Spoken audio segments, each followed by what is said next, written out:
got in a celebrity death match. We got Thielen versus Bill Belichick. Who you going with? I'm going Bill Belichick. Come on. He's legendary. What's up, everybody? Welcome back to another episode of Double Coverage with the McCarthy twins. Coming to you, I guess you can see if whoever's very watching. festive. If you're listening, you obviously can't see, but we have some Christmas decorations going on thanks to Dev's wife, Michelle. She came down here and did a great job. You got a cool shirt on today. Yeah, a little razzle-dazzle, so, I try. Who is that? Courage, the Cowardly Dog. You know, like that's TV a cartoon. show. Okay. Cartoon. Back in you the didn't day. seem like you knew. I had to remember what shirt I had on today. But as you know, welcome to our show. You can find us every week on iTunes. Mama, we made it. And also on YouTube. All you have to do is search Double Coverage with the McCarthy twins. And when you do, make sure you subscribe. And as always, you'll find us on social media, whether it be Twitter, Instagram, Facebook, at McCarthy twins. Do you think somebody will pay me for that drop? Like, Mama, we made it, and put it on like a radio show and like. Could they pay you like I mean, Jay-Z has a song, Mama, we made it. But I'm saying it's my voice. So like, you think I could sell that? Like, retire and do that? If you do, a percentage will have to go back to Double Coverage with the McCarthy twins and all involved. No, I would have no. Actually, I would have no problem with that. That's where it all started. It's almost like my man in boxing. Let's get ready to rumble. Like, let's get ready to rumble. Like, those are just words. Like, are you trying like the voice? I'm saying my voice is what makes it happen. Are you attempting to say like those are one and the same? No, I mean one has a history built up, and I think, one's going to have a history. And I think he makes like millions off that. Well, some will say he retired now, but some will say when I finish, they will compare those two things. We'll get into boxing later, but as always, thank you to our partners here at Double Coverage, Boston Medical Center and Embrace Kids Foundation. As you guys all know who've been following, keeping up with us, we've partnered together to tackle the sickle cell disease, and you can always learn more at tacklesicklecell.org. That is tacklesicklecell.org. For any information as far as upcoming events, donating, whatever it is, you can find it there. Hey, once our sponsors start rolling in, you'll do a pretty good job of that. Yeah, I'll let you get the script and then you'll read off. Yeah, because times that we've done different things, you don't work too well with like the teleprompter and stuff. I've gotten better with the teleprompter. Yeah, you struggled. That's not my thing. I'm more off the top of the head. It was That's where I crush it. You ever watch one of my interviews? It was quite embarrassing. Like, but I'm just saying, you ever watch one of my interviews? It's very impressive. No, but I did see. I was on Twitter today, and NFL Films posted your. We had that one. We had it hype. They posted your. I had it hyped in there Sunday. But I'm kind of upset. I did it the Tennessee game, and we got smacked because you did it. But I mean, it was a way better speech though. Like, they still should have. I mean, we played the team that told you suck. You should have a good speech for that game. Yeah, indeed. But I mean, that's like us playing against Boston College. Well, no, because O'Brien was there when he told me I suck, so I won't take it against the whole school. We can go back to last year in Cleveland. I had some epic speeches. I probably need to hit the Browns up. Y'all were 0-16. Yeah, but I only spoke to the DB, so you'd have to. I only speak to the DBs too. So as of right now, when you speak to the team, you were 0-17 in your last 17 games. I can't. Can I say I spoke in every game last year? Quite possibly that you're between 0-14 and 0-17 possibly. Yeah, but because you didn't speak when you were hurt probably last year. Yeah, I did.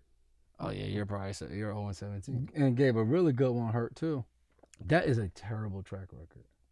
I mean, you can't credit the record to. I'm just saying, speech. As impressive as a leader you are to like get people hyped up and ready to play in a game, to be 0-17. But if you're a leader amongst leaders, but the leader is screwed up, it don't matter what the leader's underneath doing. So I mean, that goes out the window. Not anymore though. Not the Cleveland Browns have figured it out. They are figuring it out. Happy for them. Didn't fare well versus Texans this past week, but Texas there's always football. There's always gonna be bumps along the road. Yeah, what we got? What we getting into early? Quick recap. Last night, I guess that was last night. Today's Monday. We're recording this. We'll see when it's done, but. Either way, last night, recap, Minnesota Vikings came into town. Really, boys are banging down. Good team, man. Obviously, they're trying to get things rolling and make a push. They're still in their divisional race. Man, atmosphere here. was awesome. You like that? There was quite a few Vikings jerseys in the crowd though. Hey, even after the game when we went up to Bar Louie and hung out for a little while, ton of Minnesota Vikings jerseys in there. Like, damn. You know what though? I think sometimes because you play teams like once every 4 years, that like anybody probably within like 2 to 3 hours of here, you would come. Like you don't get to see your team in this area much if you're a Vikings fan. So what are you doing? You come. Census of the demographics? No, I'm just using some common sense. Of who's Vikings I've been fans known to probably have the best common sense of anybody. That all depends upon who you surround yourself with. You surround yourself. Well, I mean that puts you in that boat. So no, I mean whatever you're about to say, consider yourself in that. Up until this year, we've never really hung out much. So even your wife says my common sense is at an elite level. Anyway, game was a fun one. You know why? Because you played well. Now the game's fun. I mean that's kind of been consistent over the past decade. So. I really don't equate that. Me playing well. Been consistent. Me playing well. That's been consistent over the past decade. But not winning. That's been inconsistent. But the play is not the variable that forms the consistency versus inconsistency. Now you're confusing everyone watching and listening because you're just talking, spewing things out. Well, what I was getting into was it was a great atmosphere, a back and forth game, 10-10 at halftime, going against a really good opponent. It was 10-7 at halftime. It was 10-7 at halftime. I was caught up in the game. See, when you're playing football and you're totally dialed in, you don't even look at the scoreboard. I just knew it was a game. I know. I looked at the scoreboard because it should have been 10-zip, but we should have got off the field in 2-minute situation. Indeed. Probably our worst drive of the game. Indeed. And it was your fault. What was my fault? That they scored the touchdown. Why? Because you're a captain and you've been here so long. Well, then I would say it's Hightower's fault. Because he's had a famous strip sack. You guys that don't know a little inside information. So in the fourth quarter, was this before or after the refs messed up the fourth down call? It might have been right after. Right after. Yeah, so we got a wake-up call. Maybe one day he'll come on the show. Dante Hightower comes in. Brings the defense up. And he huddles all up. And let me give you my perspective. He huddles us all up. And it was like a controversial moment. So it was like fourth quarter, like this just happened, Thielen and Bill, all of that stuff. So I was like, we'll get back to Thielen and Bill too. I was like, yo, High's about to give us that speech to like finish this game off, man. High rolls in, and like he said, so in 2016 in the Super Bowl against Atlanta, High brought everybody in, and he was like, no more my bads. Everyone's got to play perfect. And it was like, dang, he's right. So like you said, that's what I was expecting. And High brings us all in. And for you guys that watch, you know the green dot is very significant on offense and defense. That's the play caller. And High comes in. He gets the play from the coach and then communicates it to the rest of the guys. He's like, everybody in tight. And he was like, hey, man. And he's used a few choice words.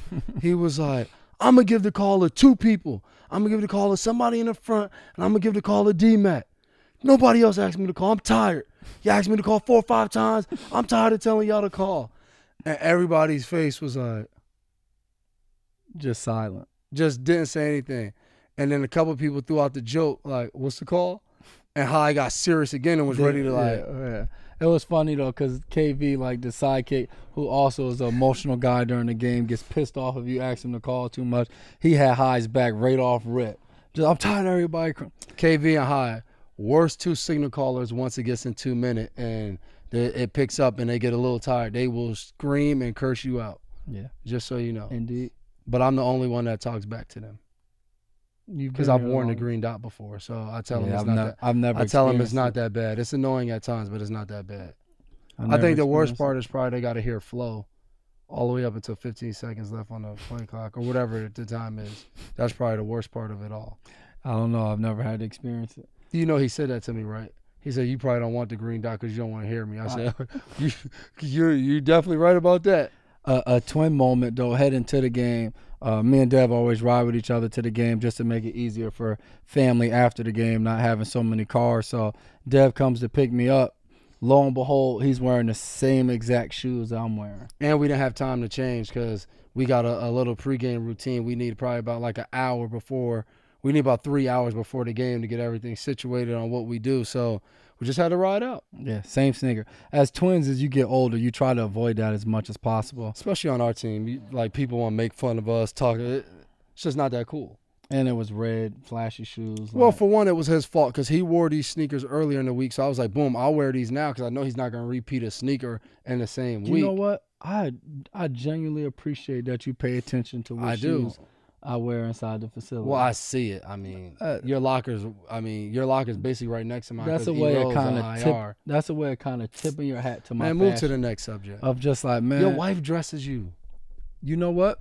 When I got ready to get dressed for the game, I brought 4 or 5 different pair of shoes out, and I asked her which one should I wear. You do all of that just to go to the stadium? And we went. Well, just my routine of getting dressed. If I'm going somewhere, my wife helps me decide. Wake me up when you finish, and we go to the next topic.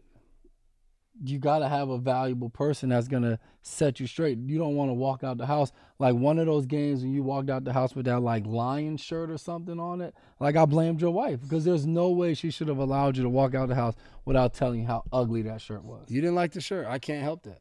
No one would have. Can't help that. No one told you about like at the post game presser Deb, what's on your shirt? Nope. Cool t-shirt. As you've seen since you've been in New England, I've been known to have some pretty nice T-shirts. Wherever you got it from, I'm pretty sure. See that right there? I'm pretty sure it's fully stocked. That's another one. That shirt is scary. Yeah, but it's just letting you know what time it is. We're in December, bro. It's time to eat. It's awful. It's time to eat. Did you hear Kirby Smart before the Alabama-Georgia game? I missed that. But he said, I want you to eat. I'm hungry. You hungry. I want you to eat. Bama lost. I mean, Georgia lost. Yeah, but it was a good game. Yeah, but they lost. See, you would really appreciate this if Chandler Jones was still here. But Bama's still hungry. Oh, you like my sticker? Bama's still hungry. They lost. Bama won. I mean, Georgia. They lost. You lose. I mean, yeah. So the speech meant nothing. His speech goes right down the history of my last 17 speeches. Nah, Kirby Smart lost the game. Kirby Smart has a lot more wins than you. Victory Monday today. Oh man, Victory Monday. We y'all will probably see that. I don't know if they'll show that out the locker room. Yeah. But we pulled that Victory Monday out. Yeah. Talk Bill right into it after. We never know when Victory Monday's coming. It's if you ever get a chance to be in the locker room when Bill first finishes speaking, it's kind of like a very awkward silence. See you tomorrow. See you Wednesday. Right around right after about week 8 to 10, we start searching for the Victory Mondays. And last week against the Jets, it was like just like that. That's silent. And he was like, what? We're in tomorrow. Everybody was crushed. And then yesterday he was like, see you Wednesday. And Matt Slater erupted. And it was a very good moment, wasn't it? And Jay ran in again like a big clown in the locker room after the game. I'm sure you guys will see that on some Patriot All Access or something. Enjoy the moment. Circling, jumping. You gotta enjoy these wins. What'd you just say? My last 17 speeches, 0-17. You gotta enjoy these wins when they come. Yeah, but you're a big clown. You gotta enjoy them. Big clown. Did you see any of the fight? I did. Bronx Bomber. I did. Tyson Fury. It's the Bronze Bomber, but he's not from the Bronx. He's from Alabama. I said Bronze Bomber. He said Bronx, but misinterpreted. I saw maybe the first 2 or 3 rounds. Kind of even, not much action early, but like usual, woke up to a bunch of text messages saying Fury won, or it wasn't a draw, or it should have been a draw. It was just all up in the air. Yeah, but see, it sounded like debate that to me that goes on was Fury outboxed him, which obviously a lot of people anticipated that. Obviously, Wilder known for the knockout hit, the power that he throws his punches with, but at the same time, you're the contender. You come in to fight the champ. You get knocked down twice. Did you win? Yeah. Did you take the belt? Did you unseat him from the throne? Yeah, we got to rewatch that. We got not rewatch. We got to watch that. Yeah. I can't envision. We had a heated text message conversation with saying one of our friends was like he doesn't agree that you have to just beat the champion. And I'm like, that's known in boxing history. Like you have to. If both guys come in there and they land around the same amount of punches, or the other guy's not landing a lot of flush punches and all of that. And boxing experts who watch, feel free, comment, let us know, hit us up on social media. You know, we're not experts. I feel like the Mayweather comparison is really good. I mean, Mayweather guy on top, when you watch him in his last fights, he fights a very strategic fight. Defensive counterpuncher. Yeah, and it's just like, you got to go beat him. You got to go beat him. Can't have 2 counterpunches and think as a But if he was going to fight, if he was the contender going to fight for the belt, that style may not work unless he countered and made some really good moves. So that's very true. You know what I mean? So I definitely understand that. And Wilder, I mean, he has some antics leading up. I guess that's just boxing in a whole. You know what I mean? But you got to sell that show, baby. Pay-per-view. They got me. I had guests at the house this weekend, so I didn't want to leave my guys at the house with nothing. So pay-per-view got my $74.99. And I didn't even get to watch it. We're not all able. I didn't even get to watch it. We're not all Trust me, I used to want to watch WrestleMania growing up, and we never could get that. Dang. Never got to see WrestleMania. You just see the clips when you come back. Yeah, you gotta watch jumping off cages. You gotta watch the next. Stuff. You gotta watch that next wrestling day when it came on. You still watch Raw. wrestling? Nah. Comes on USA. No. Yeah, not in my lane. Yeah, me neither. Stay in your lane. Basketball, football, more my lane. Yeah. Switching gears a little bit. Feedback. What do you think, Kareem Hunt? What's your wrap your head around it? Like, what's your take on the situation? It's like we're repeating last week when we spoke about Reuben Foster. Just this time it's a video. So, but that's everything though. It seems like. To the public, of course. Seeing to our league. Well, yeah, seeing something, hearing something, but I think, like, I could care less about, like, the public and the league part of it.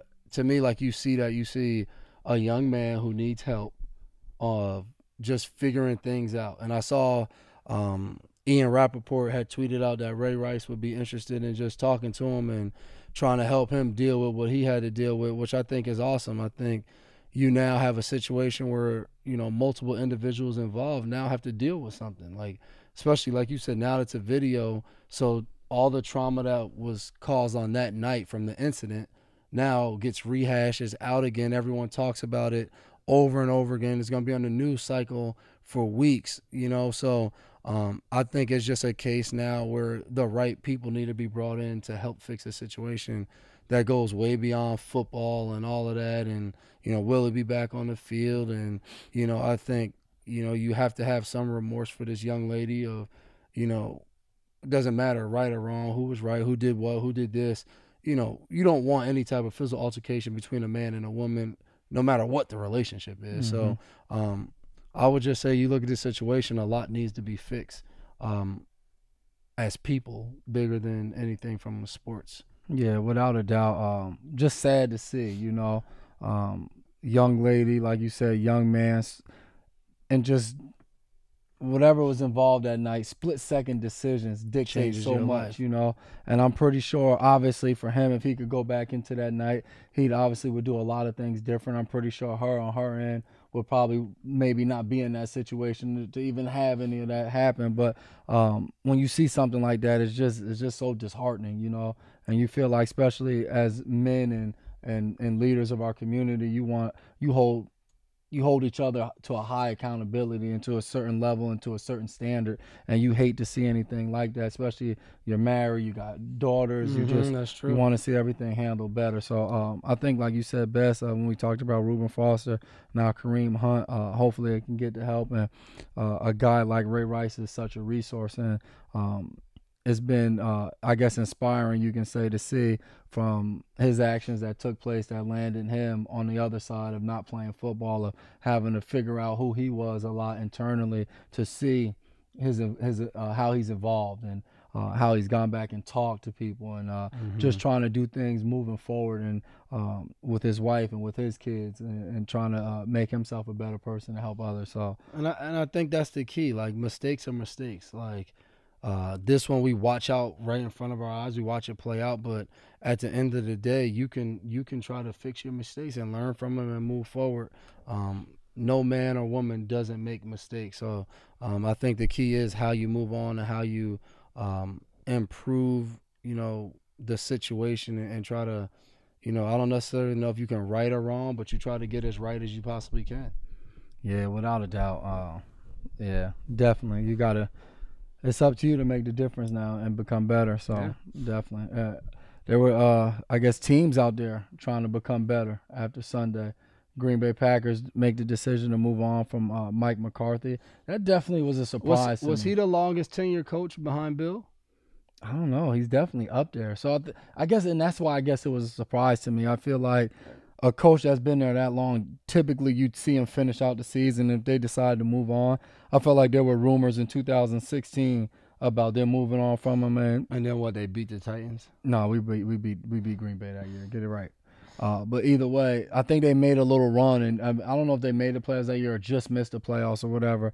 But he ended up coming back, and then obviously in 2017, Aaron Rodgers goes down, and you're not going to blame a coach for a season without Aaron Rodgers. So they make the decision to move on right now. I guess get an early jump on a coaching search, but tough, man. This is whose fault is it, man? No, you giving us the runaround. Whose fault is it? Mike McCarthy should have been fired. Is he the reason? Like, what we got going on in Green Bay, bro? I would say it has to me, you look at a situation from the outside looking in, it has to be a deteriorated relationship with coaching and quarterback.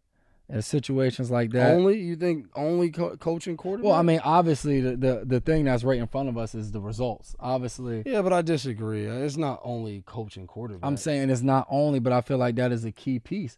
When you have a quarterback as good as him, if he wants that coach to stay, there's a good chance that coach is going to stay, especially when it's an offensive coordinator. Not in an organization like that. That is a solid, like that organization. Yeah, historic. Has been running before and probably will run after Aaron Rodgers is done. Yeah. So I think they watch play. Like when you watch a team play, I think there's things people want to see done when you watch a team. Like, and when certain things start going, like they don't want to see their team, the Green Bay Packers, lose at Lambeau Field to the Cardinals. I don't know. The Cardinals have a losing record. Like, to them, that was like, that's just one thing that can't happen. Without a doubt. You can lose to the Patriots on the road. And Green Bay struggled more on the road than they have at home. Yeah, they haven't won a road game. Yeah, so like losing to Minnesota, on the road, division game, good football team, they can accept that. But I just think once they lost at home, but I just think unless you're in that building and like, we don't know if it's Mike McCarthy's fault. We don't. But when you got, like you said, when you have some talent on a team, it's the coach's fault. But it's still just like the league is just obviously it just goes to show you how results driven and how such a fine line our league is. Mike McCarthy won a Super Bowl for the Green Bay Packers. You know what I mean? I think he's been in the playoffs 9 or 13 seasons or whatever it is. It's high. 9 or 13? Yeah, something like that. You know what I mean? And 1 year there's no Aaron Rodgers. Yeah, so it's like he's been winning at an elite level. And it's just like, but we don't care that you won a Super Bowl. We don't care that there's a street named after you in the area. Wait, Mike McCarthy has a street named after him? Has a street named after him. I found that out when he got fired. It was just like, but we don't care anymore because our prospects of making the playoffs are dwindling as the weeks go by, and it's time for us to move on. And they named Joe Philbin as the interim head coach, but it just goes to show you, like, what have you done for me lately? Yeah. Doesn't matter how good you were a year ago, 2 years ago. Oh, you sucked yesterday? Oh, it's time for us to go get the new kicker or whatever the case may be. It's always about getting better and moving in that direction. So I guess I've been through a coaching change in the middle of a season. It's different, man. It's definitely different because instantly, as soon, especially a coach takes over that's is on the team. Yeah, how much do you think will change though? A lot changes, I feel like, from a culture standpoint because coaches, especially coaches that have head coach experience, like a guy like Philbin. When I was in Tennessee, Wiz got fired in the middle of the season. Malarkey took over. He had head coaching experience in Buffalo and Jacksonville. So as you're sitting there as an assistant coach, there's but so much you can do. The head guy runs it, makes the decisions, makes the schedule, all of those things. But you're sitting there and you're like, nah, man, if I'm the head guy, I'm not doing it that way. No, I wouldn't treat that guy like that. I would have did it this way. I wouldn't have called that play in this situation. Oh, I would have used the challenge. So it's like when you take over, it's just like, nah, see, disposition has been slacking and we haven't been saying anything to him. Well, guys have been rolling in late or going through the motions and we've been letting it happen. So it's like when that new coach takes over, just like, nah, I've been watching this go on for the past 11 weeks, or if I've been there for the past year or 2 years, so I already know in place what I think needs to be done in this organization. So right away you try, especially if you're intern, you're trying to make your mark to show ownership and management like, hey, I can run this team, can do this, and I know what this team needs because I've watched it over the past few years, and I don't need the next guy to come in and vet the team because I know what's here. How much value do you place on the interim coach? Like when they pick an interim coach, do you feel like teams are really like, man, let's see if this will work? Or if they're just like, man, we want to change so we can move right on at the end, and there's no like Black Monday and all of that stuff. Yeah, it depends, you know. I think all on the situation. I think at times you go into a situation maybe like, yeah, we're going to get rid of him when the season ends, but then you don't know how players take to him. A guy comes in, takes over, and the team just gets rolling. The next thing you know, they win out, and you're bringing in your leaders and your veteran guys, and they're saying they love him. Like, we've seen this guy for the past however many weeks, and we think he'll do an extraordinary job. But a lot of times I think it's that shiny new thing. You know, it's the next up-and-coming coordinator that just called the most exotic plays to make it to the conference championship, the Super Bowl, and just like, well, I want dibs on him because he's the next up-and-coming thing. So what do you think Philman has to do? They got Atlanta, Chicago, the Jets, and the Lions. I really think that decision's already made. What, 4 games you just said? So you think if he goes 4-0, he's still out? Yeah, if that's what they want. Yeah, I don't think you're going to do much in 4 games where it's going to change the mindset of management or ownership. It's just, we got 4 games. Let's finish out and move on and get ready for next season. It's interesting from a coaching standpoint. Yeah, and like you said, we were just talking about. I think we talked about coaches being fired when we saw the Lions fired their special teams coach. And it's just like people don't realize how like that sucks for your family. But I think that goes to life too, though. It sucks when you get fired from any job. Yeah, for coaching, anything, playing, that is just awful. You know. Let's get into the good stuff, man. Who we got? What was that joint called? Well, who we got in a celebrity death match?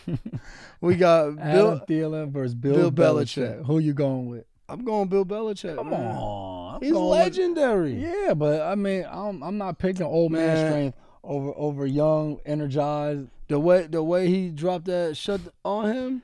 I don't know what he said. Man, that's why I said the blah blah like. Man, that meant business. You titled that as competitive juices are flowing. I think, but from being down on the field, they were really just exchanging the holiday pleasantries. Merry Christmas, Happy New Year. Hope your Thanksgiving was well. How was the turkey? You think he was trying to see if he could get like a signed Bill Belichick hoodie or something after the game? If he would have came to the casino night, we was auctioning them things off. We could have got him one. You're gonna be making a lot of money. That probably was as good as I've seen. That was awesome. Just the situation in the game. But did you see in 2009, though, they played Cincinnati in the preseason? I think it was 2009. And Chad came up, and he was, like, trying to chit-chat. And Bill was like, I'll talk to you after the game. Just shut the – like, just get out of here. I remember my rookie year, he told Mason that, Derek Mason, started talking trash at the sideline. Hit him with very choice words, very similar to Adam Thielen. That's like Bill's go-to. Yeah, but it was just awesome because it was the fourth quarter.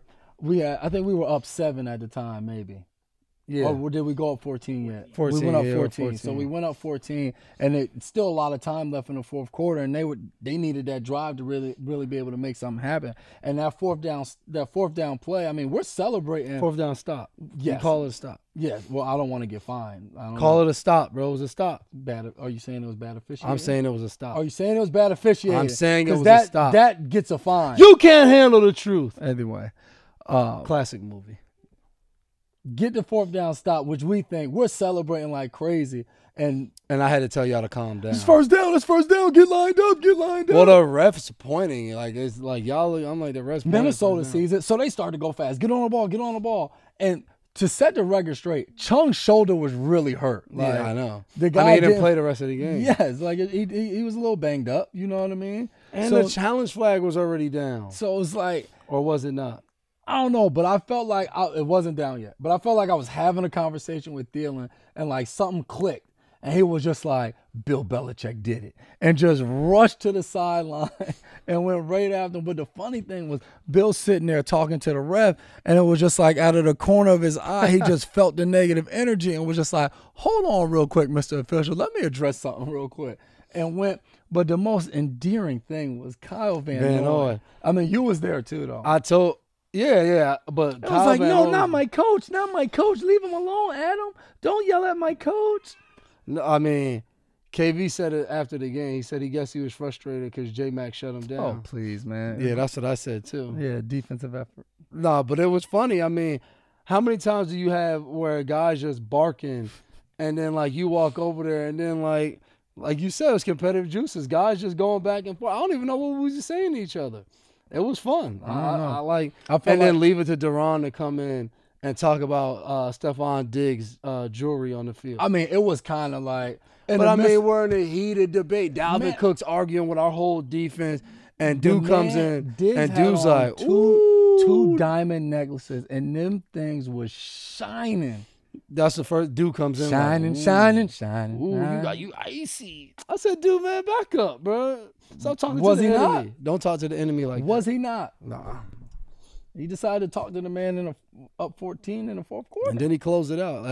The closer does. 11 interceptions since 2013 in the fourth quarter, ties Richard Sherman for the most since 2013. Man, it was up on the thing in the stadium. That's why they know they get ready for the closer. Mm-hmm. Huge play by J.C. Gerald Jackson. Hitting the ball up, dude coming up with the concentration pick. Then Jay Jones finishing it off with another interception. Jay Jones ain't just finished off with another. He came, but we already hit the recap. But he was out there moving. Yeah, he was. All that. What we got cooking up in group chat? All that 4-2 speed. Oh, we had Meek Day. The day the album dropped. And then if you try to watch Stephon Gilmore's interview. Did you see that? The post game. I'm sorry if you were trying to listen to Gilmore's interview after the game. I left my Bose speaker on in the locker and I went to shower and I wasn't thinking about it. Big Trent told me to turn on that Meek.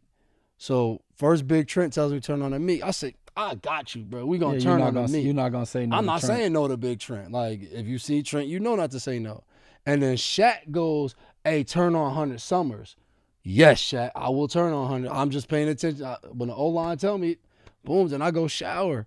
And I come back and someone does a video. Lockdown doing the interview. Somebody does a video of Gilly Lock. All you hear is the question and Meek Mill on the answer. Hey, and it was a great song playing. The best part about it, though, is Steph never got louder. Just kept talking, kept stuck to his bases. Gilly Lockdown. So my bad if you were trying to listen to the Quiet Assassin, a.k.a. Gilly Lock, a.k.a. Vote for Gilly Lock Pro Bowl, all of that. Best corner in the league, baby. Balling. But like I said, we was talking about how the new album dropped. Shout out Robert Kraft. 2 times I've heard Meek Mill in the stadium in my 9-year career. Well, nah, they used to play Wale's song Ambition that Meek was in, but Meek Mill's songs.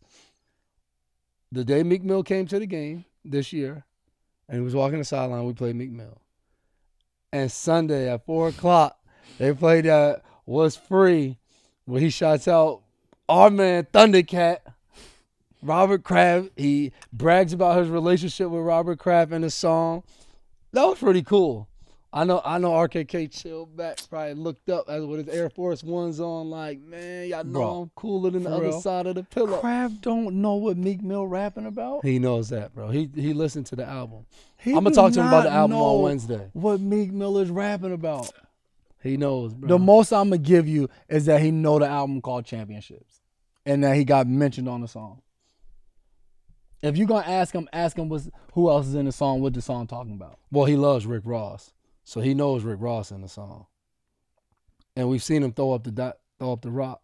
When you say he loves Rick Ross, like define that. I don't know. He likes Rick Ross. He said he hung around him. Rick Ross came to Super Bowl 49. Okay. Came, shut it down. I didn't know if you were saying like he liked his lyrics, like he makes dope videos. He likes his music. He likes his music. So he's a Rick Ross. He likes how he parties. Okay. So he said every time he was out with him, he was with the nice shirts on, all the way unbuttoned, stomach out, vibing. Boss. So he just loved the vibe. High, good energy. Isn't that what people say nowadays? Lemon pepper wings. Fat boy need a 10-piece. What you got on here? You think Mr. Crab been to Wingstop before? Nah. No? Nah, he don't eat that, man. You don't think? Nah. All right, question. Drake and Meek Mill have a song on the album. They were beefing not too long ago. Don't want to ask you about Drake and Meek Mill. You obviously don't know neither one of them. In sports, can that be? Yeah, that probably happens all the time. All the time? Yeah, like Talib and Crabtree might be friends someday. You never know. Rip that man chain. They might be friends someday. You never know. Talib and Slater got into it when we practiced against Tampa in 2012. Matthew Slater and Talib. Friends, teammates. And within the match, Slater and Talib getting into it, Vince and Talib got into it after that because Vince had Slate's back. Friends. It can happen, man. You help me win. We can be friends. Friends. How many of us have them? That was kind of my solo song. Friends. You play in the NFL. Can family members be fans of other teams? So what Jay's referring to is our older brother, huge Cowboys fan. We were Cowboys Shout fans out Big growing L. up. And when the Cowboys beat The Saints, probably within 5 minutes of the victory, on Big L's Instagram, he posted a picture of we them boys talking trash. Sunday around 8 p.m., no post. Pats beat Vikings, no post. No post. Dang. Big L messed up for that, or should he keep his loyalty to his team he been rolling with long before we was here talking about whoever's listening and watching the podcast, we need answers. Yeah. Tweet us, Instagram, Facebook. We need answers. Can you be a family member of an NFL player and still be a fan of another team?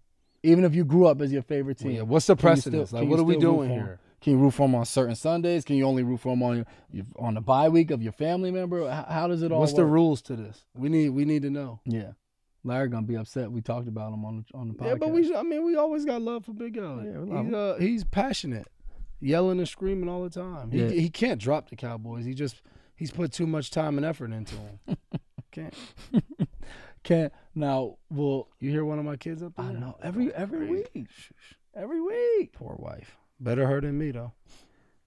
Does your wife allow friends, family to come to games and wear the opponent's gear? She's not with it. Mama Mac's not with it. Can't do it. Can't do it. Won't do it. Can't do it. If you come right.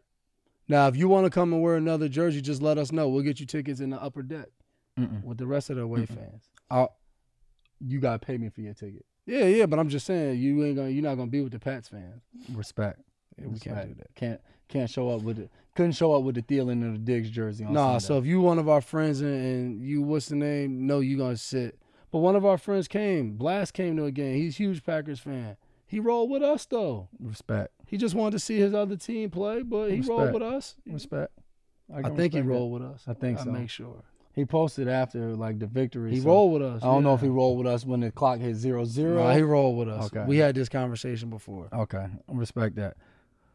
College football playoff. Here we go with this again. UCF should not be in the playoffs. You can't go undefeated for 2 years straight and not get a shot. It don't matter. They get killed in the playoffs. They beat Auburn in a bowl game last year. That was a different team. Let them decide if they're going to get killed. They get killed. All right, so this is the debate. I respect that. I don't think they'd fare too well in the other 14. And their quarterback got hurt this year. I don't like it. But if you people, the one argument everybody says, well, it's their fault. Schedule a big time opponent. You can't. That's not as easy as it sounds. Exactly. Schedules are right now. They got the schedule all the way out probably to like 2022. You know what I mean? And you got the other teams that you're playing outside your conference and all of that. And then like we talked about, I'm not scheduling UCF.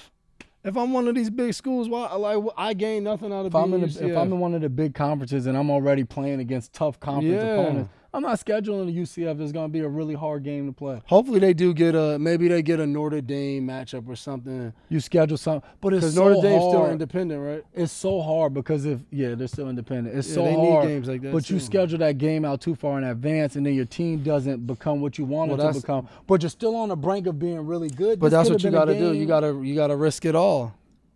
Yeah. I mean, over the last couple of years, they've been. I mean, Blake Bortles was a top 5 pick. Yeah. You got the Griffin twins. You got Mike Hughes. corner for Minnesota. He got hurt, but I mean, Bama seems unbeatable anyway. I mean, yeah. I mean, you lose Tua, who's been balling all year, and what do you bring in? A guy who's already won a national championship. Yeah, Jalen Hurts. That was awesome, though, to see him come in the game and get that win. I mean, a tough bow. We had a big debate in the group chat about, they said, like, Jalen Hurts is just a winner. And I was like, he is a good person. Like, he seems like a really good person. He's an okay quarterback. You sounded crazy with this debate, though. He's on a really good team. But it still but if you're a part of the ingredient of the really good team. Yes. But, like, so why is he a winner and the other person that doesn't play quarterback not, you won't say he's just a winner? Because he has the ball in his hands every play on offense. I don't think that's right. Because I think then you walk away with, like, well, this guy's a winner, but, you know, the middle linebacker who might start for 4 years, you might not say he's a winner. Why wouldn't you? But that doesn't get spoken about. No one talks about that. I was happy for him, though. He seems like a great guy. Stays on a team where he knows he's not going to play because they got a star that's younger than him. Gets his number called in the biggest game of the year so far. Stay ready, you ain't got to get ready. And that's what he did. He stayed ready. Taking some Twitter questions. What is your most used emoji? Laughing face. Mine, I feel like... Or the fist.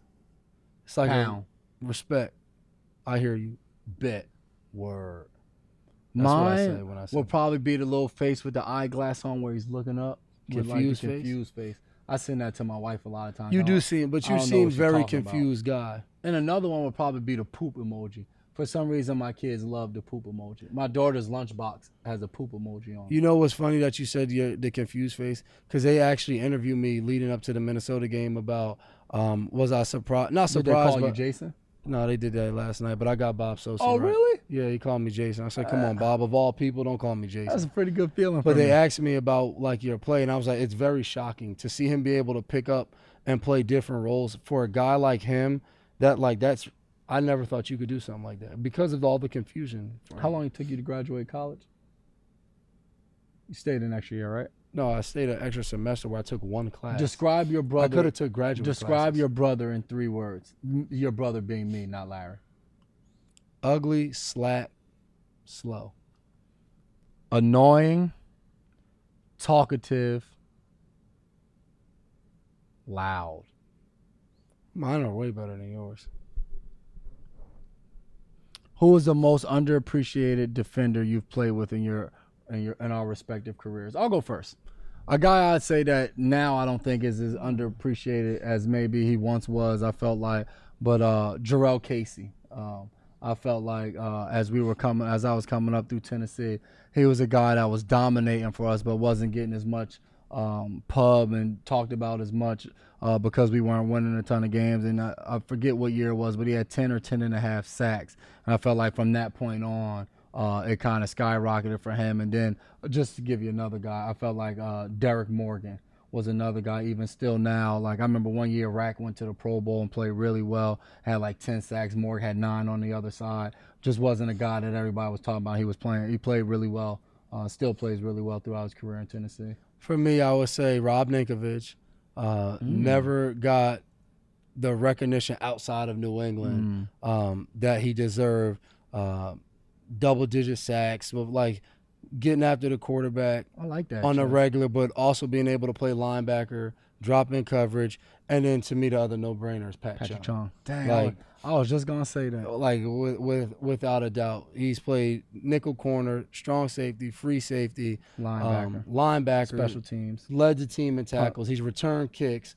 I mean, he does everything, and arguably like he's easily one of the best strong safeties in the NFL as far as tackling, man-to-man coverage, filling gap, and just doesn't get the national recognition that he deserves. What kind of treats do you treat yourself after a game? A glass of wine and ice cream sometimes. Chocolate chip cookies, ice cream, or root beer. Nice glass of red wine. I guess I'm a little kid, huh? I said chocolate chip cookies, ice cream, and a root beer. Preferably a nice cab. Yeah. If you want to get me something from my house. Who won and lost the weekend? I don't know. I didn't. My screen's black. Yeah, I think I came up with most of these. Lost the weekend. No, I came up with the best one on there. Lost the weekend. Yeah, you did, I guess. If you got to see, what is that? Is that the weigh-in? Is that just the promotional? Was that the way? No, it wasn't the way. Wilder and Fury do their little thing. So you're gonna give Radio Raheem the loss of the weekend, the guy who interviewed Wilder, which I agree, but there's another clip to that. So Radio Raheem, so Wilder is talking about Fury in a way. Fury, battled mental illness and drug addiction and alcohol and being alcoholic and different things like that. And he talked about overcoming that. And Wilder talked about being a black person in America. He was talking about fighting for years, his people, and they still fight to this day. And I think when he said it, everyone kind of knew he was talking about racism and different things that go on. And Radio Raheem, this reporter, who's also African-American, goes, "What are you talking about? Please explain." And if I was Radio Raheem, I would have been scared to death. Wilder starts screaming. Yeah, I thought it was more funny. "I don't have to say it. What's understood doesn't have to be said." And then he took his sunglasses off and he stared him in his eyes. He said, "These your people too." But then later you see, I think 30 minutes later, they actually reconvene and it's just them two. And he was like, "The reason I asked you is because if you ever watch my show, very popular show," he said, "I talk about when boxers come to the ring, different than a lot of other sports, they bring their cultural backgrounds with them. So whether it was Conor McGregor versus Mayweather, or when it was Manny Pacquiao versus Mayweather, and it was like, or you see Canelo fight, and it's like every Mexican person, it seems like they have to go for Canelo, or every Filipino goes for Pacquiao, or every African-American goes for Mayweather." And he said that's what he writes stories on, how what you come from comes in the ring with you, and it either angers you, it's the reason why you fight. And he said, and that's why I wanted you to explain so people could see that side of it, which I thought was interesting. That's awesome. But it always, perception is reality. You just threw off my who lost the weekend. I just want you to be right. Did you have another person who lost the weekend? Have you going to correct mine? No, but I know one we'll have coming up soon. But I don't really know. I mean, Mike McCarthy lost the weekend, lost his job. I guess that's... Which I think in turn will probably mean the Packers are going to lose. I guess that's pretty evident. Dev lost the weekend. He had two former teammates come up, and his wife wouldn't let him go out after the game to eat with him. I don't want to go out. I want to go out and eat tonight after the game. She still told you couldn't, so... We'll see how that goes. Yeah. Who won the weekend? You could do yours first. I chose Steph Curry. Steph Curry had a little girl write him a letter asking why they don't sell his shoes in girl sizes. Good question. He wrote a letter back and said, "That is a great question. I've been working on that." Sent her a pair of shoes that would fit her. I think he's planning to fly her out to a game, and he's working on getting his shoes made in girl size. Hey, is that the treat and gift you have when you sign with like an Under Armour and you are the guy? I mean, if you're Steph Curry, no matter who you sign with. Yeah, but is Nike doing that though? Probably not. But I just thought it was awesome that he went out. He seems like an awesome guy. The elite of the elite when it comes to superstar. Seems like an awesome guy. The guy you tell your kid, "Hey man, watch that guy, man." Seems like an awesome Watch that guy. I like that though. That was awesome. But my winner of the weekend, none other. Run, Tommy, run. Tom Brady gets 1,000 yards. Did you see the football life? Yeah. Every time he took off, it was just like a jolt of wind just went by. He was moving so fast. The funniest thing I think about why he really won the weekend was when he took a knee at the end of the game. I didn't see it. Quarterbacks, when they take the knee and they back up a couple steps to get away from the line. Tom took the snap and he moved up a step to make sure he took a knee at the line of scrimmage because he wasn't sure how many yards he had over 1,000. He didn't want to lose that stat. That is elite train of thought. He didn't want to lose that stat. So, that's a win. And another winner, Brandin Cooks. But he just had 1,000 yards again. Only receiver to go 3 consecutive seasons with 1,000 yards on three different teams. What do y'all call each other? He calls everybody Flambowski. I call him a walking stack. A walking stat. No matter where he goes, he gonna finish. He's not doing much walking. That boy do a lot of running at a fast rate. So shout out B Cooks. He probably don't watch the podcast. Run, Tommy, run. Tommy make it to 2,000. Hey, how about Josh McDaniels calling a quarterback draw on 3rd down early in the game? Or was that not? Mastermind. Anyway, more than an athlete shout out, Von Miller has been named the Week 12 NFL Community MVP after unveiling his first Von's Vision Center at the Denver Broncos Boys and Girls Club. That's awesome. Yeah, the kiosk-like center provides underprivileged students with free eye exams, vision screenings, and new glasses without having to worry about transportation. And Buddy wears some glasses now. That's awesome, man. He does. That's really good, man. And what's good about that is a lot of kids probably got made fun of, having glasses. He might have been one of those kids. Brings it right to you. And he makes it cool. Definitely. Shout out, So many athletes doing so much. More than just an athlete. Shout out LeBron, man. I'm more than just an athlete. As a reminder, as we wrap up. I'm a model, too. iTunes, YouTube, make sure Mama, we made it. No, that's not making it. That was a Migos hit right there. Make sure you subscribe. Just search Double Coverage with the McCourty Twins. And as always, thank you again to our partners, the Boston Medical Center and the Embrace Kids Foundation for all the work that we do together. Once again, definitely appreciate you and thank you guys for tuning in and listening to me talk and give some valid points and Dev just rambling. Appreciate you guys. Never. But at the end of the day, Mama, we made it. Check us back out next week. Coming soon, Christmas special. You don't want to miss our Christmas special. It'll be coming up. It'll be a great time. We'll have the wives on. Maybe. See if they're naughty or nice.